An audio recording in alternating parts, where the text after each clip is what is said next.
Okay, welcome back. So we're doing this problem here. I'm going to show you two different ways to solve it. The first way is what I would call the straightforward way. So to recap where we are, this is our problem. Friction here, no friction here. So the thing is accelerating at some rate a. There's a force F pulling on it. Really, it's the force F causing this acceleration a. We want to find the maximum force F without these two slipping. So we've got the coefficient of static friction here is mu sub s, that's given. And we want to find the maximum force. So basically, how hard can we yank this bottom block without the top block slipping? So in the first video, I basically did the free body analysis for block 2 and came up with A is mu sub s times g. That's sort of that's the acceleration of the block when you're getting the absolute maximum force you got there.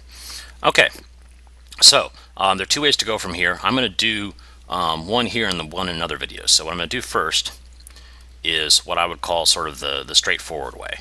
So we're going to do a block 1 diagram in FBD. So I'm going to redraw block 1, and I like you can do these kinds of things. I'm drawing another diagram so that I can mark it up with forces. You can do these kinds of things on the regular problem diagram.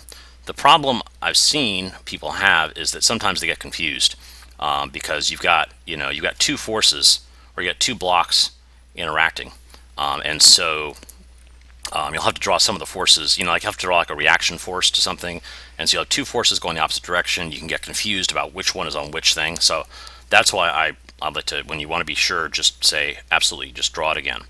So we know that this force F is acting on it. That was given.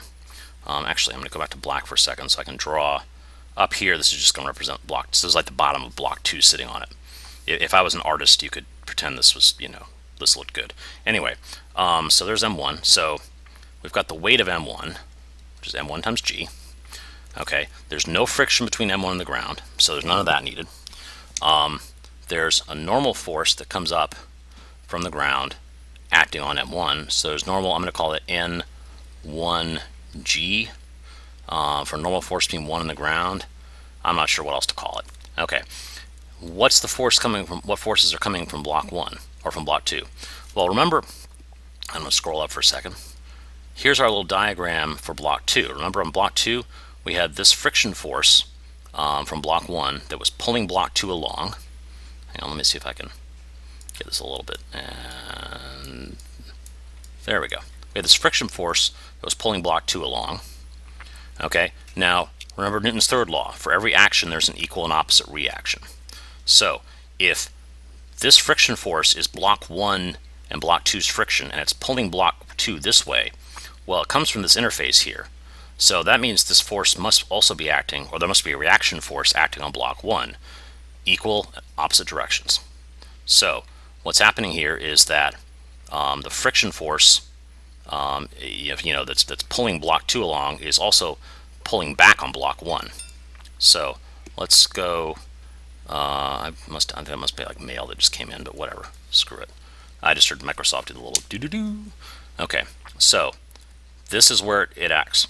Friction force between block 1 and block 2.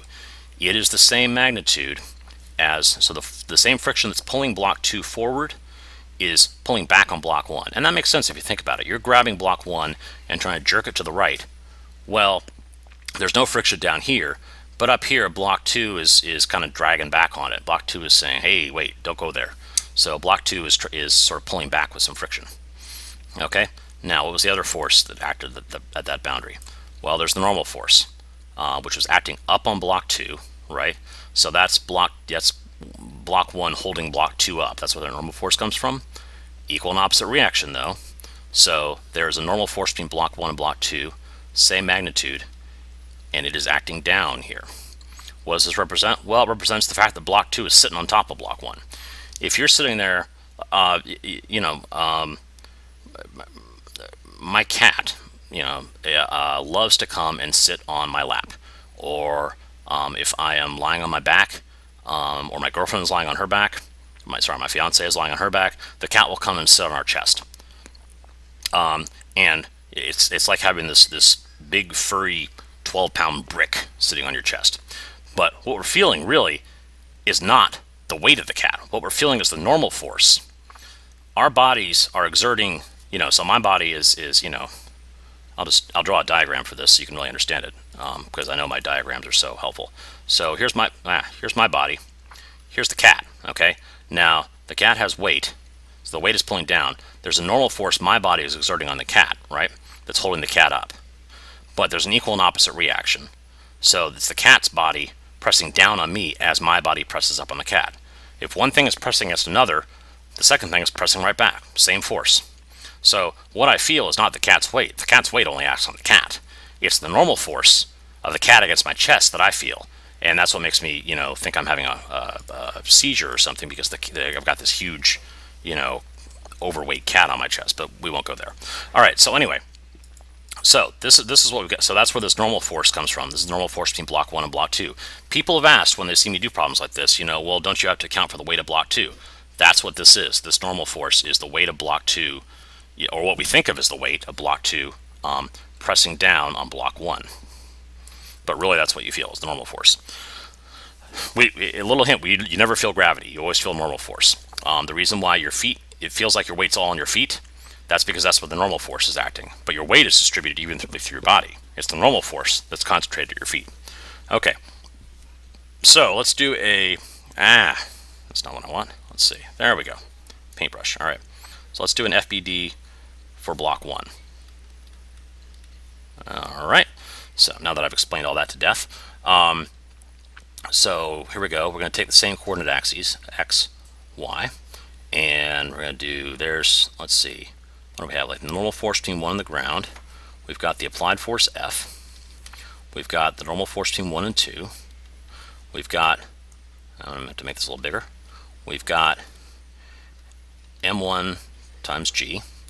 And then we've got the friction force between 1 and 2. Okay, so between 1 and 2, and I don't really like. Let's see, this G here is a little too big, so I'm gonna try to draw a little smaller so it's clear that it's subscript. All right, so let's see if we can do that. So N1 G like that. That's a little better. Okay, so here we go. Now where do we want to go from here? So we want to do equations of motion. So let's do sum of forces in the x direction equals F minus friction force between 1 and 2. Okay? And that is going to equal mass of 1 times 1's acceleration. How fast is 1 accelerating? A. Remember, these two are moving along together. Same acceleration because they're not slipping.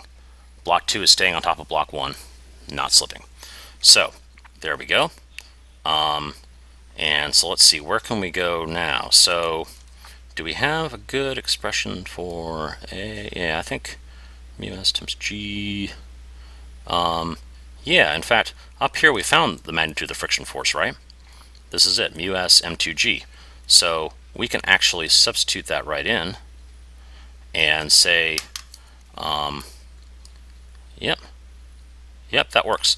Okay, so you know what I'm going to do? I'm going to do, oh, this is going to be awesome. I'm going to copy and paste. All right, copy, and then we come down to, let's say down to here, paste. Oh, well, okay, close enough. All right, so we're bringing we're bringing these results down. Okay, so I can paste that in there. That'll work good. Okay, so we're taking this equation here that's in blue, and this is so awesome. Copying and pasting and all this crap. Oh man, this rules. All right, so we're just going to substitute that in for F12. Okay, so our sum of forces in the x direction is the applied force F. Hang on, there's my paint. Okay, great. Applied force F minus F12 is mu s m2g, and that equals m1 times a. But what's a? Hey, look at this other thing I copied and pasted. Awesome. I really didn't plan to have all this stuff together, but it works out great. Okay, so that equals, okay, and that a we just paste, we're going to plug in right there. So that equals m1 times coefficient of static friction times g. And oh my gosh, well, look at this. This is just a little too cool. So the force we can do here, okay, so there's our applied force F. So I'm going to basically take this and put it over there. So F equals, here's the part that was on the right hand side before, mu s g, and here's the part moving over, plus, and I'm going to switch this m2 and this mu s around, but it's the same term. Okay, plus m2 mu s g. Well, now that is just too freaking cool, because if we wipe out this little extra bit of crap we copied and pasted over, then what you can do is you can collect mu s and g appear for both, right? So really, F equals m1 plus m2.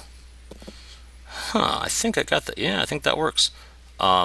Times mu s times g. That's all. So what that tells us is that, I mean, let's sort of do a sanity check here. Now, if you know, the heavier your things are, if this gets heavier, like your total weight gets greater, or the total mass of the object gets greater, then the force required is going to increase, right? Well, that makes sense, right? Heavier the things are, more force it takes to pull them. We all know that. And then mu s, so the greater mu s is, the more force you can apply. Well, that also makes sense. If you think like these things are, say these are like two, like, I don't know, two like glossy magazines or something, and you're trying to pull the bottom one. Well, you can try this next time you're at a doctor's office or whatever, where you got glossy magazines stacked up. They slip and slide all over each other. So you can't pull this one very hard, or this one will just fly right off. On the other hand, if these are like blocks of wood, covered in sandpaper or bricks or something, then you can pull a lot harder because the friction between the two is greater. So the greater your coefficient of static friction, the more force you can exert. That makes sense too. So that right there is our answer.